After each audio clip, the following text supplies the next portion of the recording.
મોરબી ટોલનાકા કેસને લઈને સમાચાર મળી રહ્યા છે। પોલીસના હાથ હજુ પણ ખાલી જોવા મળ્યા। નકલી ટોલનાકા કેસમાં તપાસ ટીમના હાથ હજુ પણ ખાલી।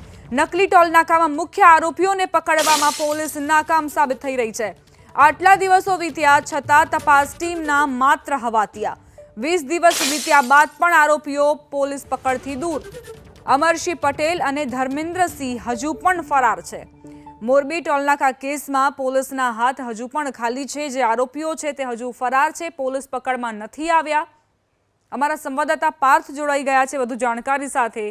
પાર્થ, હજુ સુધી પોલીસ પહોંચી નથી શકી મોરબી ટોલનાકા કેસમાં આરોપીઓ સુધી।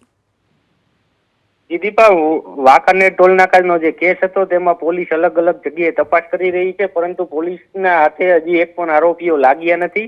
આશરે 22 દિવસ જેટલો સમય વીત્યો છે, છતાં પણ એક પણ આરોપી પોલીસના હાથે લાગ્યો નથી। પોલીસ દ્વારા રાજકોટ હોય, જામનગર હોય, કચ્છ હોય, ત્યાં અલગ અલગ જગ્યાએ તપાસ કરી હોવાનું ગુણગાન ગાવામાં આવે છે, પરંતુ આ જે પોલીસ છે, પોલીસ આરોપીઓને પકડી શકી નથી। આ આરોપીઓ છે જે ક્યાંક ને ક્યાંક મોટા માથાઓ સાથે સંકળાયેલા છે, ક્યાંક મોટા નેતાઓ સાથે સંકળાયેલા છે, જેને લઈ અને આ જે આરોપીઓમાંથી ક્યાંક ને ક્યાંક મોટા માથાના આશીર્વાદ હોય એવું લાગી રહ્યું છે ને, જેને પગલે પોલીસ પણ આરોપીઓ સુધી પહોંચી નથી શકતી।